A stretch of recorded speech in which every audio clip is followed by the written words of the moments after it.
आपकी आवाज में आज बात बघेल सरकार, कर्ज और किसान की।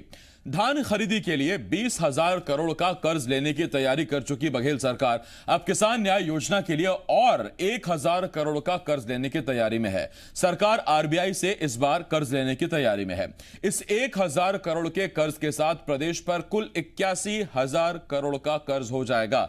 विपक्ष नए कर्ज की बात सुनकर ही बिफर गए तो सरकार सफाई दे रही है। सवाल यह है कि ऐसे ही कर्ज ले लेकर सरकार अपना हर फर्ज निभाएगी? ऐसे ही कई सवाल हैं जिनके जवाब जानने की कोशिश करेंगे। एक खास पैनल भी हमारे साथ जुड़ेगा, लेकिन आइए सबसे पहले एक रिपोर्ट देखते हैं।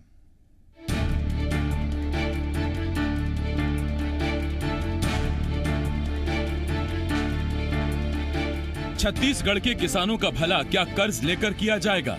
ये सवाल इसलिए उठ रहा है क्योंकि छत्तीसगढ़ की भूपेश बघेल सरकार एक बार फिर 1,000 करोड़ का कर्ज लेने की तैयारी में है।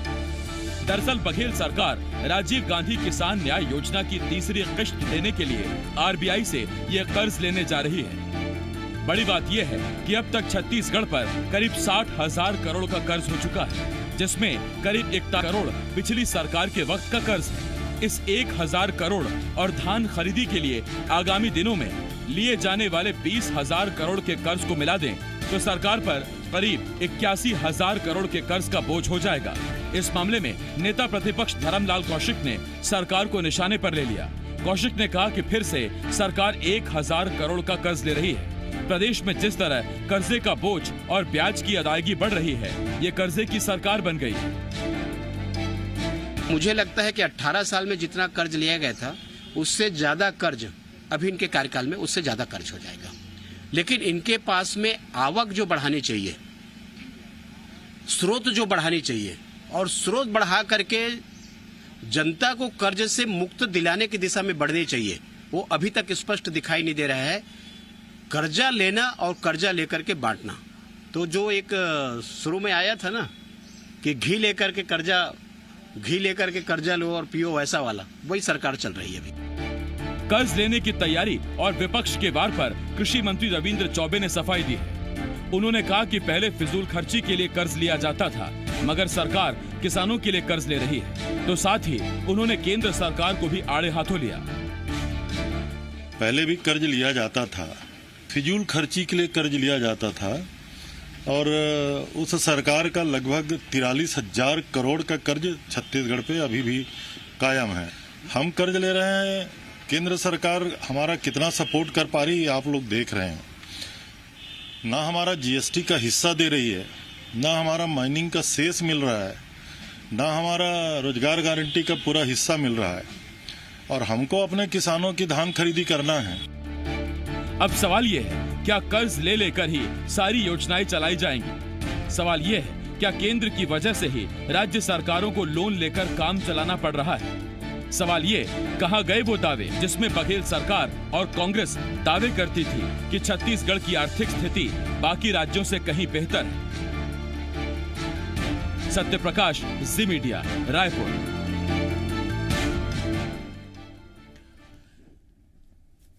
सवाल बहुत सारे हैं। हमारे साथ खास मेहमान जुड़ रहे हैं। बीजेपी की तरफ से प्रवक्ता नीलू शर्मा जी हमारे साथ जुड़ रहे हैं। इसके साथ साथ कांग्रेस के वरिष्ठ नेता, खादी ग्रामोद्योग के बोर्ड के अध्यक्ष राजेंद्र तिवारी जी, और इसके साथ साथ ब्यूरो चीफ जी मध्य प्रदेश छत्तीसगढ़ देवेश तिवारी हमारे साथ जुड़ रहे हैं। मैं आप तीनों का बहुत बहुत स्वागत करता हूं। और सबसे पहला सवाल राजेंद्र जी आपसे। राजेंद्र जी, ऐसा क्या गजब विकास कर रहे हैं आपकी पिछली सरकार 15 साल में जितना कर्ज लेती है, आप 18 महीने में कर्ज ले लेते हैं सर? देखिए आसिफ जी, परिस्थिति कुछ इस प्रकार की हुई है। सबसे पहले बुनियादी रूप से कुछ बातों को समझना पड़ेगा। अभी आदरणीय कौशिक जी ने घी पीने वाली बात कही, वो चारवाक के सिद्धांत की बात कर रहे हैं। भस्मीभूतस्य देश ऋणम कृत्वा घृतम पीवते यावत जीवते सुखम जीवते, ये जो उनका मूल मंत्र है उसको बताने की बात कर रहे हैं। मगर एक बुनियादी फर्क है, काफी बड़ा फर्क है। भारतीय जनता पार्टी की सरकार ने जो ऋण लिया था वो मोबाइल बांटने के लिए लिया था। वो बकवास एक स्काई वॉक हमारी छाती पर गड़ा हुआ है, वो उसके लिए लिया था। 400 करोड़ रुपए का ये जो एक्सप्रेस हाईवे है उसके लिए लिया था। जठर हमारे यहाँ रतन जोत बोलते हैं, उसके लिए कि उसमें से तेल निकलेगा, उसके लिए लिया था। हमने कर्ज लिया है, निश्चित रूप से कर्ज लिया है, क्योंकि परिस्थिति ऐसी थी, हमको किसानों के कर्ज की माफी करनी थी। तो 9,755 करोड़ रुपए हमने किसानों की कर्ज की माफी किया, और उसके बाद में हमको 2,500 रुपए में किसानों के धान की खरीदी करनी थी, इसलिए हमको कर्ज लेना पड़ा।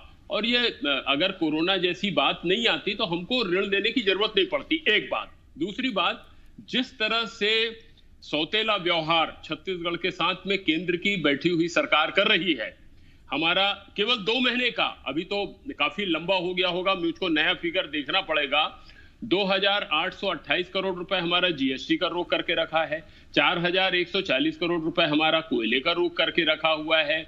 दुनिया भर के, मतलब मैं आपको बताने लगूं तो आपके पास उतना समय नहीं होगा। केंद्र की सरकार हमारे हिस्से का कोई अनुदान नहीं दे रही है, हमारे हक का पैसा रोक करके रखी हुई है। और परिस्थिति कोरोना के कारण ऐसी है, वो बोल रहे हैं कि स्रोत करना चाहिए। स्रोत कहां से ले आओगे कोरोना के कार्यकाल में? केंद्र सरकार का हाल मालूम है, जब कोरोना नहीं आया था उस समय यह हालत थी। पिछले साल इन्होंने इतने युद्ध लड़े गए, आसिफ जी, कभी भी रिजर्व बैंक के रिजर्व स्टॉक को किसी सरकार ने नहीं लिया। पिछले साल उन्होंने 1,76,000 करोड़ लिया, 20,000 करोड़ रुपए डिविडेंड का लिया, और उसके बाद 12,000 करोड़ रुपए और लिया। ये तो हालत तब थी जब कोरोना यहाँ आया तिवारी जी, नहीं आप था। खुद ही कह रहे हैं कि केंद्र सरकार लगातार कर्ज ले रही, तो आपको कहां से पैसा दे दे? नहीं तो अब हमारे हक का पैसा भी नहीं देंगे तो हम कैसा करेंगे, आप मुझको बताइए। हमारे हक तो का केंद्र पैसा सरकार देंगे, कर्ज लेकर आपको हक का पैसा नहीं, देगी, नहीं, आप कर्ज लेकर किसानों के हक का नहीं, पैसा देंगे? हाँ, नहीं, मैं आपको बता रहा हूं, हम जो जी। कर्ज ले रहे हैं वो किसानों के लिए ले रहे हैं। अभी 31 वनोपज के लिए हमने कर्ज लिया है। हम आदिवासी क्षेत्र में आदिवासियों को भूखे मरने नहीं छोड़ सकते। ठीक। हमारी सरकार संवेदनशील सरकार है, और भूपेश बघेल जी इस मामले में बेहद संवेदनशील है। मैं लौटता हूं आपके पास तिवारी जी। मैं आपको एक वानगी देना चाहूंगा कि अभी जब दूसरा राउंड में आऊंगा मैं डॉक्टर आपके मनमोहन पास, सिंह राजेंद्र जी। चलते थे, तो उनके साथ में जी राजेंद्र जी, मैं आता हूं दूसरा राउंड में। काफिला कैसा रहता था? हाँ, मैं इस पर और आता हूं आपके हेलीकॉप्टर पास। के बिल कितने होते नीलू थे? शर्मा जी, अभी आपके की पास आ रहा सरकार हूं। क्या कर रही है? नीलू जी, एक बात देखिए, 41,000 करोड़ का जब आपकी सरकार कर छोड़ के गई, करीब करीब 41-42,000 करोड़ का, तो ऐसा तो है नहीं कि जाते जाते आपने कोई वो ग्राफ नीचे गिरा दिया हो, आपने कुछ आपूर्ति कर दी हो। नई सरकार को आते ही आपसे विरासत में 360 करोड़ रुपए की हर महीने अदायगी की विरासत मिली है आपसे। कर्ज चुका रही है, कर्ज आपने लिया था, नई सरकार 360 करोड़ चुका रही है।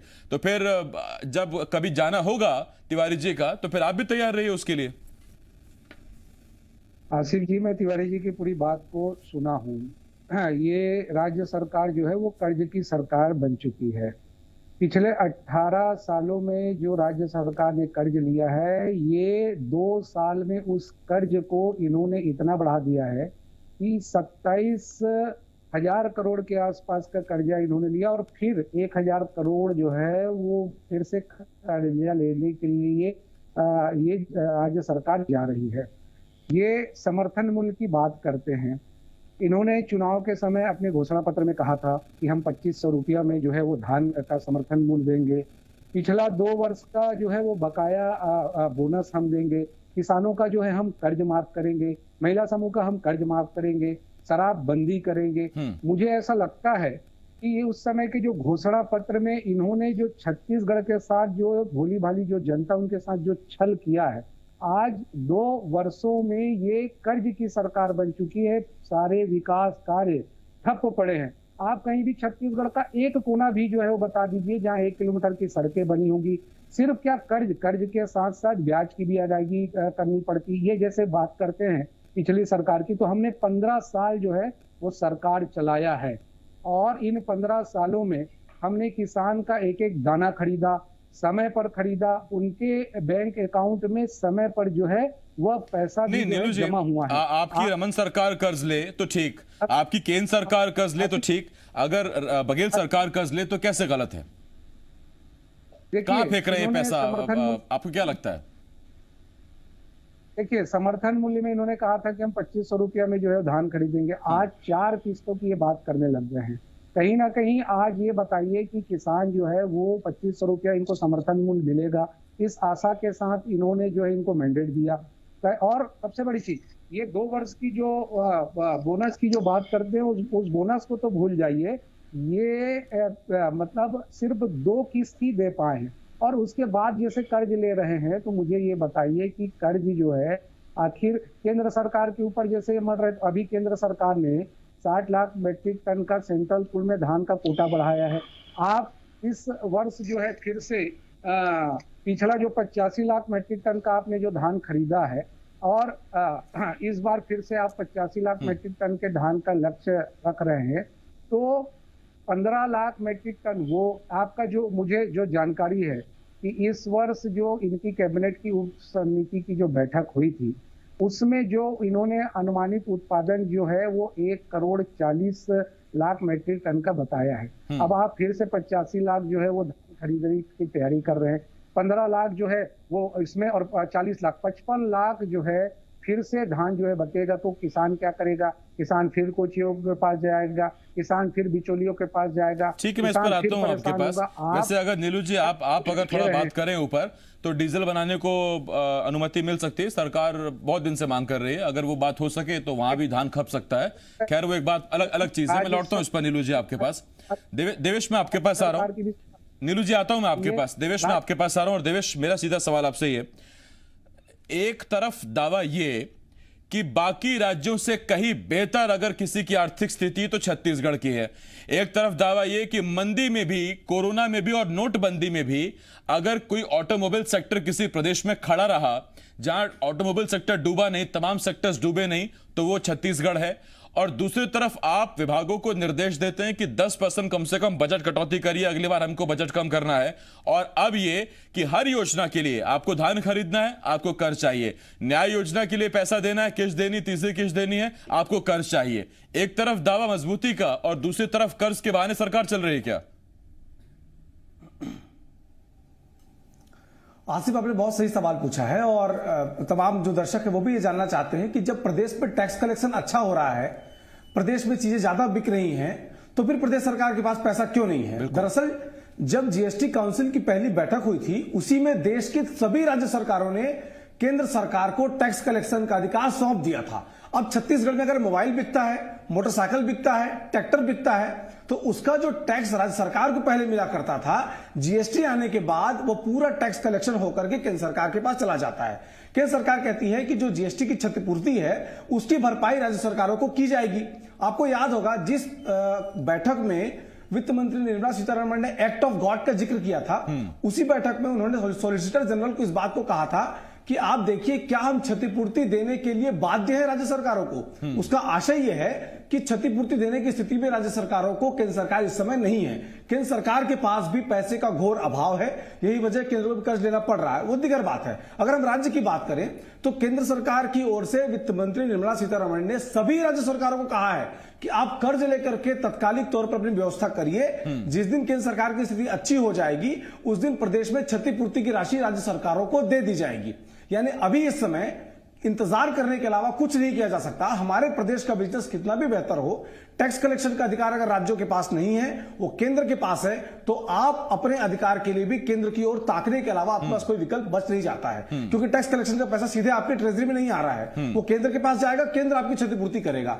और ऐसी स्थिति में प्रदेश में इकोनॉमिक क्राइसिस होने की बात जो है वो सच्चाई है कि चूंकि पैसे आएंगे ही नहीं, ऐसी स्थिति में प्रदेश में कैसे, जो राज्य सरकार को पैसे मिलते हैं पेट्रोल से मिलते हैं, रजिस्ट्री ऑफिस में जो रजिस्ट्रियां होती हैं उनसे मिलते हैं, स्टाम्प जो बिकता है उसके जरिए मिलते हैं, अलग अलग जो लोकल बॉडीज हैं उनको उनके टैक्सेस के जरिए मिलते हैं। को कैसे भूल सकते बड़ा अमाउंट है देवेश, वो तो जीएसटी के जरिए ही आना है। लौट रहा हूं आपके पास देवेश। तिवारी जी मैं आपके पास आ रहा हूं, और राजेंद्र जी मेरा आपसे एक सीधा सवाल। आपका जो मैनिफेस्टो था उसमें 2 बहुत अहम बातें थी। एक, ऐसे लाभार्थियों को लाभ देना जिसके लिए मजबूत अर्थ चाहिए, पैसा चाहिए, और दूसरी तरफ शराबबंदी करना। ये दोनों अपने आप में जस्ट अपोजिट है, विरोधाभासी हैं। और आपके आज इस जवाब से और सरकार के लगातार कर्ज लेने के हिसाब से हमें जो समझ में आया वो ये कि अभी शायद कुछ और साल अभी शराबबंदी कम से कम छत्तीसगढ़ में होने नहीं जा रही है, तब जबकि शराब जमकर छत्तीसगढ़ में बिक रही है। ऐसे में आपको कलेक्शन भी आ रहा है, आप फिलहाल तो शायद स्थिति में नहीं है, मैं मंशा की बात नहीं कर रहा हूं, मैं स्थिति की बात कर रहा हूं। एक बात बहुत अच्छी बात पूछी आपने आसिफ जी, बढ़िया एंकर हैं आप। देखिए, सबसे पहली बात तो ये है कि हमने 36 बिंदु दिए थे, जिसमें 24 बिंदुओं को हम पूरा कर चुके हैं।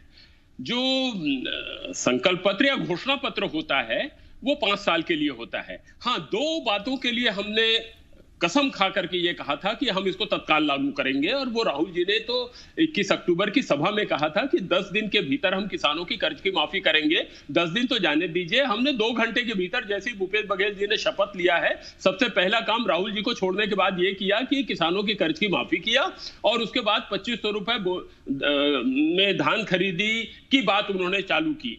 बाकी के जो हमारे बिंदु हैं, अगर अब घोषणा पत्र पर बात करूं तो सिलसिलेवार बताता चलूंगा, ये कर लिए हैं। शराबबंदी की बात किया है आपने, हम शराबबंदी करेंगे, मगर बाकी घोषणा पत्र 5 साल के लिए होता है, वो 5 घंटे के लिए नहीं होता, 5 दिन के लिए नहीं होता। हमको 5 साल में अपने घोषणा पत्र को पूरा करके दिखाना है। भारतीय जनता पार्टी ने तो अपने घोषणा पत्र का 40% पूरा नहीं किया। एक दिन आप इस पर डिबेट रखवाइए कि भारतीय जनता पार्टी ने जो घोषणा किया था उसमें कितने वायदे उन्होंने पूरे किए, तो 40% भी नहीं होंगे पूरे, जबकि हम तो 36 में से 24 पूरा कर चुके हैं और धीरे धीरे उस दिशा में आगे बढ़ रहे हैं। सबसे बड़ी बात यह है कि जिस वित्तीय स्थिति की बात कर रहे हैं, यह बात बिल्कुल सही है कि जिस तरह से आदरणीय नरेंद्र भाई मोदी ने लगातार धीरे धीरे लॉकडाउन बढ़ाने का काम किया, उसका दुष्परिणाम यह रहा कि पूरे देश की अर्थव्यवस्था, पूरी दुनिया में, मैं एशिया देशों की या शार्क कंट्री की बात नहीं कर रहा हूं, पूरी दुनिया में भारत अकेला ऐसा देश है जहां 23.9% जीडीपी गिरी है।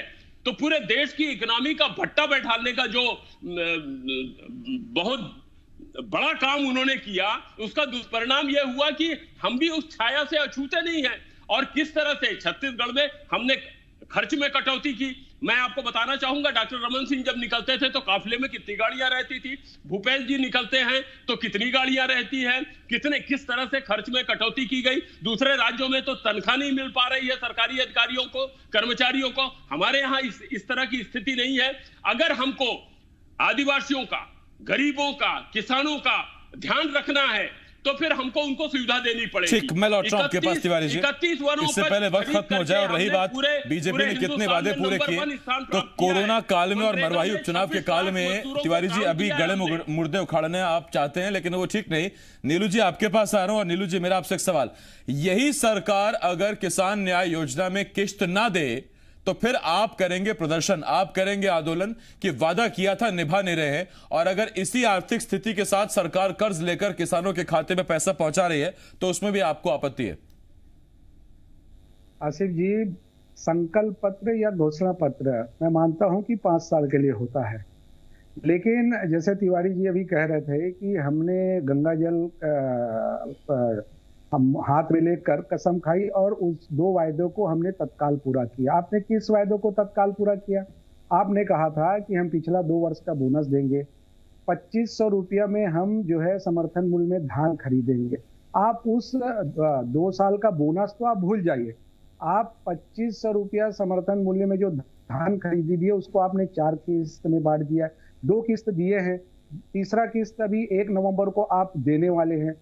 15 साल में रमन सरकार ने किसानों पे जो समय पर धान खरीदा है, वो मुझे ऐसा लगता है कि पिछले साल आप, जबकि अक्टूबर के दशहरे में धान की जो है वो कटाई हो जाती है, आप इस बार धान खरीदो ना, समय पे खरीदिए। आप इस बार जो है घोषणा करिए कि हम 1 नवंबर से धान खरीदते हैं, 15 अक्टूबर के बाद जब धान की कटाई होती है उसके बाद हम धान खरीदेंगे। लेकिन इस बार भी इनकी तैयारी जो है वो 1 दिसंबर की है। पिछले साल भी इन्होंने जो है वो दिसंबर में धान खरीदा। ठीक है नीलू जी, तैयार रहिए फिर आपका काम है, यहाँ पर आपकी भूमिका है। विपक्ष होता ही इसीलिए है कि जहां सरकार अगर कहीं गलत चल रही है या किसानों के लिए ठीक नहीं हो रहा है तो फिर विपक्ष उसीलिए होता है। मेरे पास वक्त खत्म हो गया सर। देखिए, आपका काम विपक्ष का, मेरा काम बुलेटिन टाइम पर वाइंड अप हो जाए, सारी चीजें निकल आए। नीलू जी धन्यवाद बहुत आपका हमारे से जुड़ने के लिए, आगे भी मिलते रहेंगे सर। नीलू शर्मा जी पीजीपी की तरफ से, कांग्रेस की तरफ से राजेंद्र तिवारी जी और देवेश मेरे सहयोगी हमारे साथ जुड़े हुए थे। बहुत धन्यवाद आप सभी का हमारे साथ जुड़ने के लिए। लेकिन अब देखिए, किसानों को राजीव गांधी किसान न्याय योजना की तीसरी किश्त देने के लिए 1000 करोड़ का कर्ज, धान खरीदी के लिए 20,000 करोड़ का कर्ज, एक तरफ 15 सालों की सरकार का 41,000 करोड़ कर्ज और बाकी का 40,000 करोड़ कर्ज पिछले 1.5 साल में। तो क्या नोटबंदी, उसके बाद कोरोना काल, हालांकि नोटबंदी भूपेश सरकार में नहीं हुई, लेकिन फिर भी कोरोना काल ने क्या इतना बुरी हालत कर दी, आर्थिक स्थिति कर दी है छत्तीसगढ़ की कि हमको लोन पर लोन लेना पड़ रहा है। दूसरा सवाल ये, सरकारें कर्ज लेती तो हैं, लेकिन कभी क्या अदायगी के बारे में भी सीरियसली सोचती हैं, गंभीरता से सोचती है कि इसकी अदायगी कैसे होगी। फिर नुकसान ये होता है कि अदायगी हो ना हो, लेकिन जो किश्तें जाती हैं हर महीने वो बढ़ती चली जाती है और कई बार इन किश्तों को चुकाने के लिए भी, लोन की किश्त चुकाने के लिए सरकारें लोन लेती हैं। ये स्थिति थोड़ी भयावह होती है। छोटे से ब्रेक के लिए हमें रुकना